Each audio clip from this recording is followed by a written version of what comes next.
Hello everyone, कैसे हो आप सब लोग। मैं हूं आशीष और आप देख रहे हो बायोलॉजी वाला। तो यार कुछ थोड़ी प्रॉब्लम थी मुझे यहाँ कुछ हुआ था टूथ में। तो इसकी वजह से मैं वीडियो नहीं बना पा रहा था। तो अभी ठीक हूँ थोड़ा, तो इसलिए पिछले कुछ दिनों वीडियो नहीं बन पाई थी, उसके लिए सॉरी। और आगे जो है वीडियो मैं आपको लगातार देता रहूँगा नीट के एग्ज़ाम तक। तो हमने जो वादा किया है वो अपना ये है कि एनसीईआरटी को हम फुल्ली कवर करने वाले हैं, लाइन टू लाइन, बेस्ट से बेस्ट जो होगा उस तरीके से हम कवर करेंगे। साथ ही साथ मैं आपको इंपॉर्टेंट क्वेश्चंस की वीडियो भी बना के दूंगा जो कि आपके नीट के एग्जाम में पूछे जाते हैं। जिन क्वेश्चंस के आने की संभावना है वो मैं आपको ज़रूर बताऊंगा। शॉर्ट्स वीडियो में मैं लेकर के आऊँगा इसी चैनल पर, और आप लगातार बने रहना चैनल के साथ में। जो भी वीडियो आती है उसको ज़रूर देखना और साथ ही साथ अपने दोस्तों को शेयर करना। तो आज हमारा जो टॉपिक रहेगा वो ये रहेगा कि जो क्रॉस पॉलिनेशन होता है, क्रॉस पॉलिनेशन क्यों होता है, मतलब जो फ्लावर होता है वो ऐसी क्या डिवाइसेस बनाता है जिससे कि क्रॉस पॉलिनेशन हो। भले ही आपका जो फ्लावर है वो बाइसेक्सुअल हो, भले ही वो यूनिसेक्सुअल हो, फिर भी वो क्रॉस पॉलिनेशन करता है। तो उसके लिए फ्लावर के पास क्या क्या डिवाइसेस होती हैं जो उसको क्रॉस पॉलिनेशन करने में मदद करती हैं, जो कि एक अच्छी बात है भी फ्लावर्स के लिए। तो हम यहाँ पढ़ने वाले हैं, शुरू यहाँ से करते हैं। तो ठीक है, हमारा हेडिंग है आउट ब्रीडिंग डिवाइसेस। तो भैया ये मतलब क्रॉस पॉलिनेशन डिवाइसेस लिखा है। Majority of flowering plants produce hermaphrodite flower. नहीं, ज़्यादातर जो है वो दो तरह के हर्माफ्रोडाइट फ्लावर बनाते हैं जिनमें कि बाइसेक्सुअल कंडीशन होती है। And the pollen grains are likely to come in contact with the stigma of the same flower. जिसमें कि ऐसा होता है कि बाइसेक्सुअल फ्लावर है और उसी के जो पॉलन ग्रेन है वो उसी के ऊपर आकर के गिर जाएंगे और सेल्फ पॉलिनेशन हो जाएगा। ये वाली बात है। लिखा है कि कंटिन्यू सेल्फ पॉलिनेशन, अगर लगातार सेल्फ पॉलिनेशन होता रहा तो उसकी प्रॉब्लम ये होती है कि इनब्रीडिंग डिप्रेशन आ जाता है, और जो आने वाली प्रोजेनी होती हैं वो जो है हाइब्रिड नहीं रहती और वो अपने पेरेंट्स की तुलना में भी कमज़ोर हो जाती हैं। कमज़ोर मतलब उनका जो पोटेंशियल है वो कम हो जाता है, और भी बहुत तरह की चीज़ें कम हो जाती हैं, प्रोडक्टिविटी लो हो जाती है, ये सब चीज़ें रहती हैं। तो नेक्स्ट लिखा है flowering plants have developed many devices to discourage self pollination and to encourage self cross pollination. तो सबसे पहला यहाँ से शुरू होता है, नंबर 1। यहाँ इन्होंने कहा है कि in some species pollen release and stigma receptivity are not synchronised. यानी कुछ स्पीसीज ऐसी होती हैं, भले ही वो बाइसेक्सुअल हो, वो बाइसेक्सुअल रहते हुए भी ऐसा शो करती हैं कि उनके अंदर मेल पहले मैच्योर हो जाता है या फिर फीमेल पहले मैच्योर हो जाता है। स्टिग्मा रिसेप्टिव नहीं हुआ, उससे पहले एंथर फट गया, या एंथर पहले लेट फटा, पहले स्टिग्मा रिसेप्टिव हो गया, तब तक वो किसी और का पोलन ग्रेन ले चुका है। तो जहाँ ये कंडीशन सिंक्रोनाइज नहीं होती, उन बाइसेक्सुअल फ्लावर्स के अंदर आपको डाइकोगैमी देखने को मिलेगी। आप ये बात नोट कर लेना यहाँ से। डाइकोगैमी का मतलब ये होता है both reproductive part mature at different time. यानी कि जो आपका मेल और female part of the flower है, अगर फ्लावर बाइसेक्सुअल है तो उसके केस में आपका ये बात होगी कि दोनों अलग अलग टाइम पर मैच्योर होंगे, ठीक है, तभी उसमें क्रॉस पॉलिनेशन की संभावना है। उसके दो टाइप होते हैं, प्रोटेंट्री और प्रोटोगाइनी।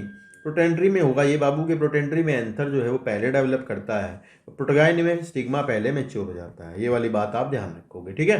ये एक तरीका है जो कि आपका क्रॉस पॉलिनेशन को बढ़ावा देता है। यहाँ देखते हैं, यहाँ लिखा है either the pollen release either the pollen release in the stigma receptivity not synchronized, either the pollen is released before the stigma become receptive। ठीक है ना, become receptive, और stigma become receptive much before the release of the pollen। यानी या तो पहले anther फट जाएगा या पहले आपका स्टिग्मा जो है वो रिसेप्टिव हो जाएगा। इन सम केसेस, अब ये दूसरा केस यहाँ शुरू होता है, in some other species the anther and the stigma are place in the different position. यार इसको हम जो है हेट्रोस्टाइली बोलते हैं। ये मैंने यहाँ लिखा है एक वर्ड, हेट्रोस्टाइली। जब आपकी लंबाई चौड़ाई ऊंचाई अलग अलग हो जाए, मान लो आपके एंथर यहाँ पर है और वो जो स्टिग्मा है वो आपका इतनी दूर कहीं पड़ा हुआ है, तो एंथर यहाँ से निकल के वो पोलन ग्रेन वहाँ नहीं जाएगा। तो जब इनकी लंबाई में फ़र्क होता है तो इसको हेट्रोस्टाइली बोलते हैं। ये लिखा है कि so that the pollen can not come in contact with the stigma of the same flower. तो भले ही फ्लावर बाइसेक्सुअल हो, लेकिन लंबाई जो है एंथर की, उसकी फिलामेंट की, और जो आपकी स्टिग्मा के जो नीचे होता है, जो स्टाइल की लंबाई जो है वो अगर ऊंची नीची हो रखी है, मतलब ज़्यादा दूर है, तो उसमें भी क्रॉस पॉलिनेशन की ही संभावना बनेगी, सेल्फ पॉलिनेशन की नहीं बनेगी, भले ही फ्लावर जो है वो बाइसेक्सुअल हो। ठीक है ना। Next, both the device prevent the autogamy, ये दोनों डिवाइसेस जो दो तरीका आपने ऊपर देखे, दोनों ही सेल्फ पॉलिनेशन को रोकते हैं। ये भी सवाल यहाँ से पूछा जाता है, इनमें से कौन कौन सा तरीका सेल्फ पॉलिनेशन को रोकता है, तो आप बता दोगे।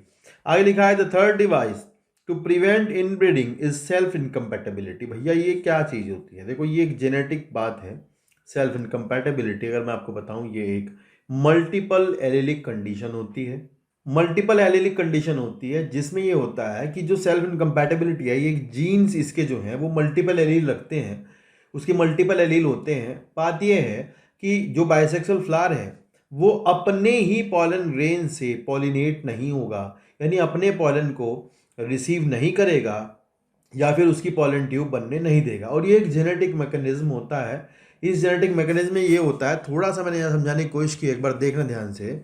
जैसे मान लीजिए ये आपका है, यहाँ पर आपको लिखा है मैंने कैलोज प्लग। तो भैया ये होता ही है कि जब आपकी पॉलन ट्यूब बनाएगा कोई पॉलन ग्रेन, अगर वो सेल्फ होगा, मतलब उसी फ्लावर का पॉलन ग्रेन अगर होगा, तो उसी फ्लावर का पॉलन ग्रेन आकर के उसी के ऊपर गिरेगा, तो वहाँ पर ये बात होगी कि वहाँ पर एक कैलोज नाम का प्लग जो है वो स्टिग्मैटिक पेपिला जो है, ये स्टिग्मैटिक पेपिला मान लो आप इसको, ये है स्टिग्मैटिक papilla.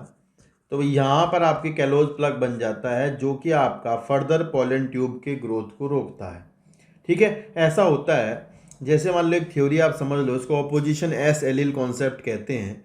According to this concept, अगर मान लो ये S1 दो एलील हैं और ये S2 दो अलग एलील हैं। आप देखो ये तो है होमो एलिलिक कंडीशन, दूसरे वाली जो है गोला हुआ है ये हेट्रो एलिलिक कंडीशन है। ठीक है, इनकी अगर आप सेल्फिंग कराओगे तो इसमें ये होगा, मान लो ये मेल प्लांट है, ये मेल है और ये दूसरे वाला फीमेल है, तो फीमेल में या तो एग बनेगा S2 या एग होगा S1, समझ रहे हो। और इस वाले में अगर होगा तो मान लो मेल क्या आएगा आपका S1 आएगा। मेल का तो S1 ही है एलील, दोनों एलील S1 है। तो अगर मान लो मेल का जो पोलन रेन आएगा उसके अंदर S1 ही होगा, और अगर इधर से हम फीमेल मान लें तो उसमें आपका क्या होगा, एक एग S1 होगा, एक एग S2 होगा। तो अगर पोलन रेन S1 है और अंदर ही S1 हुआ, अंदर S1 एग हुआ, तो S1 वाले पोलन ग्रेन जो है वो जर्मिनेट नहीं करेंगे। अगर एग S2 हुआ तो फिर S1 वाले पोलन ग्रेन जर्मिनेट कर जाएंगे। ये वाली बात ध्यान रखना, ठीक है, समझ आने बात। तो एक बार यहाँ फोटो में भी देखो, मान लो अंदर S1 S2 दो टाइप के एग हो सकते हैं, या तो S1 होगा या फिर S2 एग होगा, और इसके ऊपर आपके पोलन ग्रेन जो है S1 वाले आए और S2 वाले आए, तो ये कोई भी जर्मिनेट नहीं करेंगे, क्योंकि अंदर एग S2 का भी हो सकता है और S1 का भी है, तो ये कोई भी जर्मिनेट नहीं करेंगे। आगे देखो आप, यहाँ लिखा है मैंने S1 का एग है और S2 एग है, और ऊपर पोलन ग्रेन जो है वो S2 S3 है। तो जो S3 वाले पोलन ग्रेन है वो जर्मिनेट कर जाएंगे, S2 वाले पोलन ग्रेन जर्मिनेट नहीं करेंगे, क्योंकि वो उसके होमोएलिलिक कंडीशन हो जाएगी, एक ही प्लांट के हैं ना दोनों, तो वो नहीं आएंगे। तो अंदर आपका एग S2 हो बजाय S1 हो, क्योंकि प्लांट आपका S1 S2 है, तो उसमें बाहर S2 वाले पोलन ग्रेन जर्मिनेट नहीं करेंगे। तीसरा एलील जो कि S3 एलील है वो आपका यहाँ पर आकर जर्मिनेट करेगा। इस तरह यहाँ देख सकते हो, ये S1 S2 है तो इसमें S4 S5 है, तो कोई भी हो, चाहे S4 भी जर्मिनेट करेगा और फिर S5 भी जर्मिनेट करेगा, S3 भी करेगा, सब करेंगे, क्योंकि यहाँ बाहर अंदर S1 या S2 है। अगर बाहर S1 S2 होता तो ना करता जर्मिनेट। ठीक है, ये है मतलब, अगर जो जेनेटिक मेकअप है प्लांट का, फ्लावर का, उसका उसी एलील का, उसी प्लांट के सेम एलील का कोई भी पोलन ग्रेन ऊपर से आएगा तो वो जर्मिनेट नहीं करेगा, और दूसरे एलील कोई होंगे तो वो आ जाएंगे, क्योंकि जो सेल्फ इनकम्पैटिबिलिटी है वो एक मल्टीपल एलीलिक कंडीशन होती है जिसमें उसके मल्टीपल एलील होते हैं, तो वो दूसरे एलील आएंगे तो जर्मिनेट कर जाएंगे। ये वाली बात है ना। कभी कभी इससे ऐसा पूछते हैं कि जाइगोट क्या बनेगा, एंडोस्पर्म क्या बनेगी, तो आप ध्यान रखना, अगर मान लो हम इन दो प्लांट की सेल्फिंग कराते हैं S1 S2 S1 S4 की, तो आप देखो यहाँ पर क्या होगा, जो जाइगोट बन सकता है वो या तो अंदर S1 S1 बनेगा भाई, अगर देखो ये प्लांट S1 है, S1 S4 है, S1 S2 है, तो ये अगर S1 है अंदर तो S1 वाला तो जर्मिनेट नहीं कर सकता, तो आपका क्या बनेगा, या तो S1 S4 बन सकता है या फिर S2 S4 बन सकता है, ये जाइगोट हो सकते हैं। इस तरह अगर एंडोस्पर्म बनेगी तो एंडोस्पर्म में आपको पता है 2n होती है, मतलब n+n होता है, तो अंदर यह है या तो S4 के साथ S1 जुड़ेगा आके, या फिर S4 के साथ S2 जुड़ेगा आके बाहर से, है ना। तो ये इस तरह से पूछ लेते हैं कभी कभी, एंडोस्पर्म कैसी बनेगी। ध्यान ये रखना है आपको, मान लो इसके पास S1 एलील है तो ये S1 वाला जर्मिनेट नहीं करेगा। अगर अंदर S4 है तो बाहर फिर S2 वाला भी करेगा और S1 वाला भी करेगा, ठीक है, दोनों कर देंगे। ये वाली बात ध्यान रखना, समझ रहे ना। ये वाली बात है बस। जो सेम एलील होता है वो आपका नहीं करता है, दूसरे जो एलील होते हैं वो जर्मिनेट कर जाते हैं। तो ये सेल्फ इनकम्पैटिबिलिटी है, जिसमें कि आपका होता तो ये जीन के द्वारा कंट्रोल है, पर इसमें क्या होता है कि इसमें प्रॉब्लम ये है कि एक मॉडिफिकेशन हो जाता है जिसकी वजह से अपना पोलन ग्रेन जर्मिनेट नहीं कर पाता। यहाँ लिखा है this is a genetic mechanism and prevent self pollination from the same flower और other flower of the same plant from fertilising the ovule by inhibiting the pollen germination और pollen tube growth in the pistil. तो यार यहाँ pollen tube की growth रुक जाती है, ये ध्यान रखना। बस ये सवाल नीट में आता है यहाँ से कि जेनेटिक है, ये कैसी प्रॉब्लम है, जेनेटिक। तो ये भी एक तरह की डिवाइस है जो कि क्रॉस पोलिनेशन को बढ़ावा देती है। आगे लिखा है another device to prevent self pollination is the production of unisexual flower. तो भैया ये तो सबको पता है, अगर कंडीशन डायोसियस है यानी कि फ्लावर जो है यूनिसेक्सुअल है, स्टैमिनेट फ्लावर अलग प्लांट पर है और जो पिस्टिलेट अलग है, तो उसमें आपका कंडीशन फिर क्रॉस पोलिनेशन ही होगा, उसमें सेल्फ पोलिनेशन नहीं होगा। परंतु अगर ये वाला मैटर है आपका यहाँ पर मोनोइशियस वाला, मोनोइशियस में आप देखो क्या होता है, एक ही प्लांट पर मेल अलग होते हैं फीमेल अलग होते हैं, उसी प्लांट पर मेल फ्लावर अलग है फीमेल अलग है, तो वहाँ भी आप देखो क्रॉस पोलिनेशन की संभावनाएं बनती हैं, ठीक है, इसमें भी। लेकिन जिटेनोगैमी है, ये जिटेनोगैमी मैंने पहले पढ़ाया था आपको, लास्ट वीडियो में देख लेना, नीचे जाके मिल जाएगी डिस्क्रिप्शन में।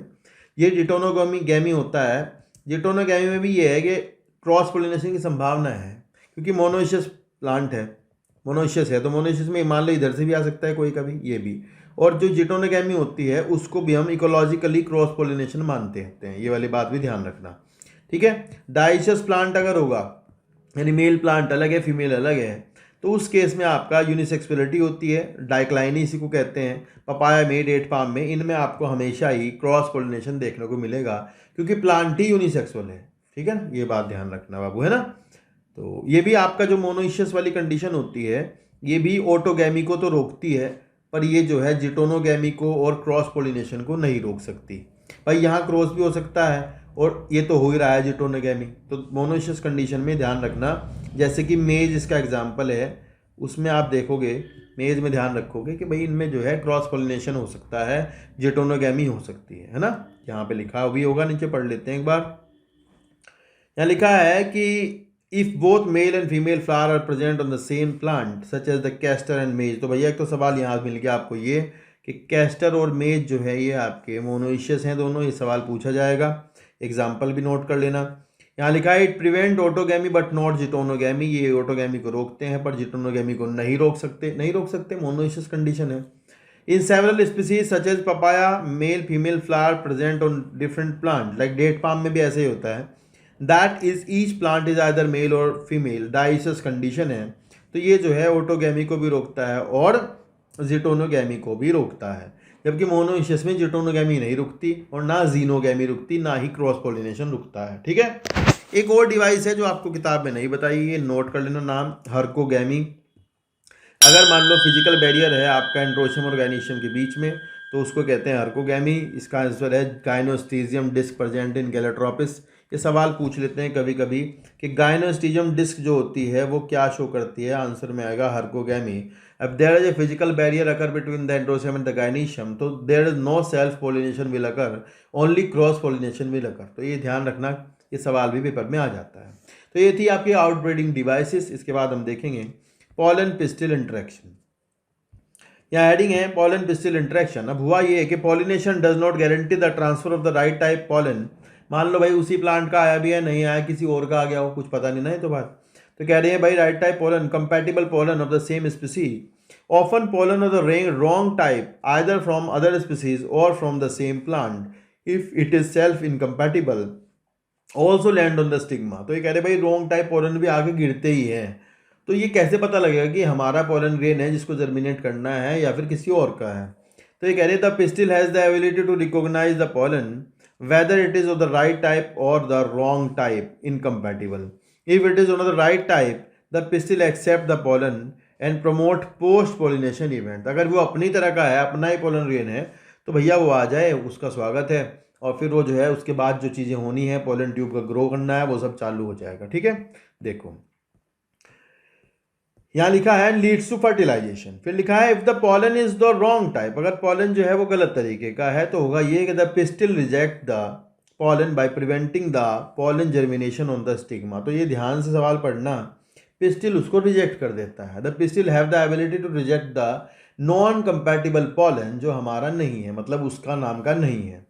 लिखा है and the ability of the pistil to recognise the pollen followed by its acceptance और rejection is the result of continuous dialogue between the pollen and the pistil. ये स्टेटमेंट नीट में आता है खूब, इसे मार्क कर लो यहाँ से, ये खूब पूछा आता है।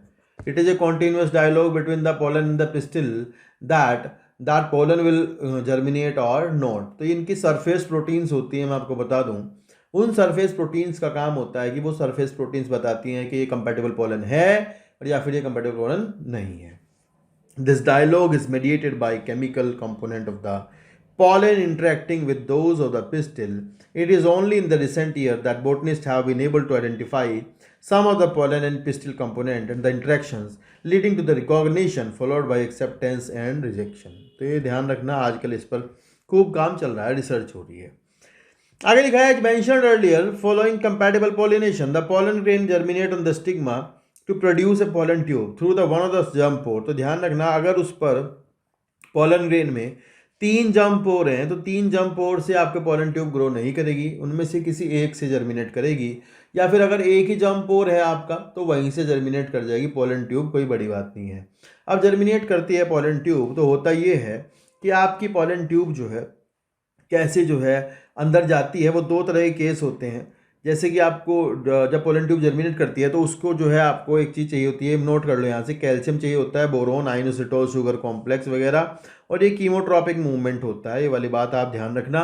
स्टिग्मा जो प्रोवाइड कराता है, स्टिग्मा वो शुगर्स और कुछ फिनोलिक कंपाउंड प्रोवाइड कराता है जो कि वहाँ पर पोलन ग्रेन के जर्मिनेशन में मदद करते होते हैं। ठीक है, ये वाली ध्यान रखना है बात। और ये बोरोन बहुत ज़्यादा इंपॉर्टेंट बात है, इसका बढ़िया सवाल बनता है कि बोरोन चाहिए होता है पोलन जर्मिनेशन के लिए। अब बात यह है कि अगर आपकी जो स्टाइल है, मान लो वो जो स्टाइल होती है, मान लो ये पोलन ग्रेन जर्मिनेट कर रहा है, तो स्टाइल अगर खोखली है तो दैट्स फाइन, खोखली स्टाइल से पोलन ग्रेन आराम से पोलन ट्यूब चली जाएगी। लेकिन अगर स्टाइल में टिश्यू है तो उस टिश्यू को तोड़ने के लिए जो पोलन है वो पैक्टिनेजेस और हाइड्रोलाइटिक एंजाइम्स रिलीज करेगा, और वो पैक्टिनेजेस और हाइड्रोलाइटिक एंजाइम उस टिश्यू को जो स्टाइल के अंदर होता है उस टिश्यू को तोड़ते हुए जाएंगे, ब्रेक करते हुए जाएंगे और पोलन ट्यूब आगे ग्रो करेगी। तो यहाँ पर आप देख सकते हो पोलन ट्यूब ग्रो कर रही है। साथ ही साथ आप यहाँ से एक बात को नोट करते हुए चलेंगे कि अगर मान लीजिए पोलन ग्रेन जब आया था और वो 2 सेल्ड स्टेज में था, यानी उसके अंदर वेजिटेटिव सेल थी और वेजिटेटिव सेल थी और साथ ही साथ जनरेटिव सेल थी, तो वो जो जनरेटिव सेल थी उसका जो न्यूक्लियस है या जनरेटिव सेल ही जो है वो यहाँ स्टिग्मा के ऊपर आकर के डिवाइड करती है और 2 मेल गैमेट बनाती है। ये किसने बनाए हैं? जनरेटिव सेल ने। जनरेटिव सेल ने माइटोसिस करके, वही देखो, अगर 3 सेल्ड पोलन आया है तो पहले से होके आया होगा, अगर 2 सेल्ड है ना तो ये वाली बात ध्यान रखना, 2 सेल्ड में जनरेटिव सेल डिवाइड करेगी, माइटोसिस करेगी और फिर मेल गैमेट बनाएगी 2। ये 2 मेल गैमेट जो है पोलन ट्यूब से ग्रो करेंगे, पोलन ट्यूब को इस तरह से ग्रो करना, मेल गैमेट का पोलन ट्यूब के थ्रू जाना, ये साइपोनोगैमी कहलाता है। मेल गैमेट पोलन ट्यूब के थ्रू जा रहे हैं, दैट इज साइपोनोगैमी, ये वाली बात ध्यान रखना। और ये एंजाइम रिलीज करता है जिसको तोड़ने काम आती है स्टाइल के अंदर के टिश्यू। ठीक है, और फिर आपकी जो ग्रो करती हुई पोलन ट्यूब है, वो ग्रो करती हुई पोलन ट्यूब आपकी इस तरह से, ध्यान से आप यहाँ देखो एक चीज़, ये अगर भाई पोलन ट्यूब आपकी ऊपर से आए, मान लो ये माइक्रोपाइल जो ओव्यूल है उसके चलेजा से आए, चलेजा से भी आ सकती है, तो उसको हम चलेजोगैमी बोलते हैं। और अगर वो माइक्रोपाइल से घुसेगी तो माइक्रोपाइल से घुसने वाली को पोरोगैमी कहेंगे, या फिर वो बीच से घुसती है तो उसको मीजोगैमी कहते हैं। ये वाली बात आप ध्यान रखना, यहाँ मैंने नोट भी किए हैं, इसको नोट कर लेना। पोरोगैमी माइक्रोपाइल से, चलेजोगैमी चलेजा से, और इसका जब बढ़िया सवाल बनता है तो मीजोगैमी का बनेगा। मीजोगैमी में बच्चों को लगता है कि वो इंटेगुमेंट लगा देते हैं, पर ध्यान रखना आपका जो ओव्यूल है अगर वो एनाट्रोपस है तो उसमें फ्यूनिकल भी आएगा। ठीक है, तो मीजोगैमी मतलब फ्यूनिकल और इंटेगुमेंट को तोड़ती हुई जाएगी, पोरोगैमी मतलब माइक्रोपाइल को तोड़ती हुई, चलेजोगैमी मतलब चलेजो को तोड़ती हुई जाएगी अंदर। ये वाली बात ध्यान रखना सर। ठीक है, ये 3 तरीके से आपकी पोलन ट्यूब एंट्री कर सकती है, किसके अंदर? आपके ओव्यूल के, और जा करके जाएगी फिर वो सिनर्जिड की तरफ से ही, वो मैं आपको सिखाऊंगा कहाँ से घुसती है, कैसे जाती है। ठीक है, तो आगे देखते हैं। चलो, तो यहाँ पर लिखा है कि एक बार पीछे से देखते हैं क्या चल रहा था। अच्छा ठीक है, तो कंटेंट जो है पोलन ग्रेन का फिर वो पोलन ट्यूब के अंदर घुस जाएगा। यहाँ लिखा है कि pollen tube grow through the tissue, तो टिश्यू को तोड़ेगी तो एंजाइम के थ्रू तोड़ती हुई जाएगी, and reach the style and reach the ovary. You would recall that the some plant pollen grain are shared into two celled stage, a vegetative and generative cell. In plant में, in such plant, the generative cell divide and form the two male gamete by mitosis and the growth of the pollen tube in the stigma. तो ध्यान रखना है, बढ़िया सवाल है.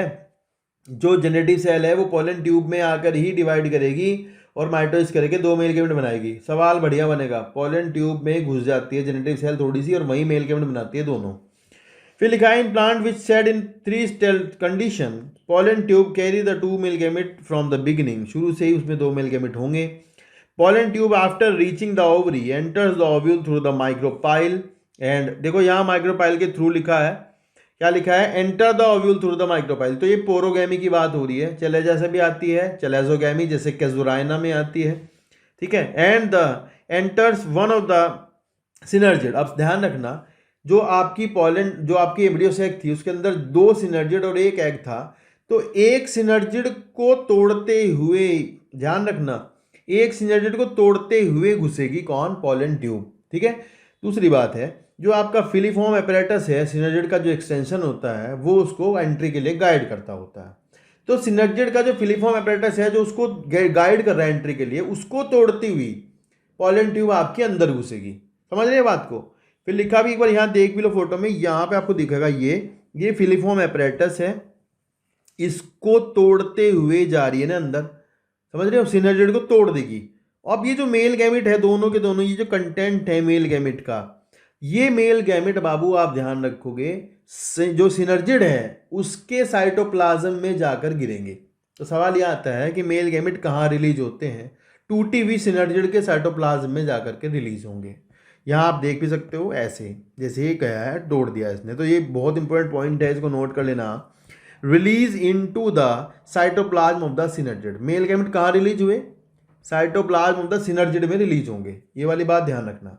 एक ये बात ध्यान रखना बाबू, जो पोलर न्यूक्लियाई थे ना N+N, वो दोनों के दोनों जस्ट बिफोर द फर्टिलाइजेशन जुड़ करके एक 2n कंडीशन सेकेंडरी न्यूक्लियस बना लेते हैं. ये 11th के NCERT में है, यहाँ नहीं दिया है, आप नोट कर लेना जरूर, इसको पेपर में आता है. ठीक है. सेकेंडरी न्यूक्लियस बना लेते हैं. ठीक है. चलो फिर चलते हैं वहाँ पे लिखा है कि, यहाँ लिखा है many recent study have shown that the filiform apparatus present the micropylar part of the synergid guide the end. ये बहुत सवाल है, बोर्ड आता है बहुत बार पूछते हैं, फिलीफॉर्म एपरेटस का काम बताओ, तो बता देना. All these event from the pollen deposition on the stigma until pollen tube enter the ovule are together refers to as pollen pistil interaction. सवाल ध्यान रखना, कहाँ तक बताया पोलन पिस्टिल इंट्रैक्शन? जब तक ये अंदर ना चली जाए तब तक का. तो ये ध्यान रखना, यहाँ खत्म होता है pollen pistil interaction. As pointed out earlier, pollen pistil interaction is dynamic process involving pollen recognition followed by promotion of inhibition. The knowledge gained in this area would help the plant breeder in manipulating pollen pistil interaction even in incompatible pollination to get desired hybrids. ठीक है, कुछ नहीं है.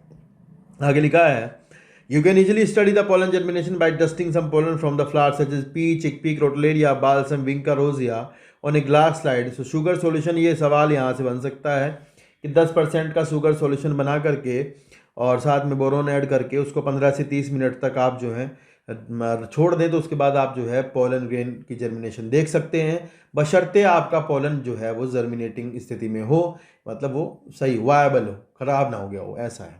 ठीक है. Next है आपका एक important part, that is artificial hybridisation, जो कि जेनेटिक्स के टाइम पर मेंडल ने खूब किया था.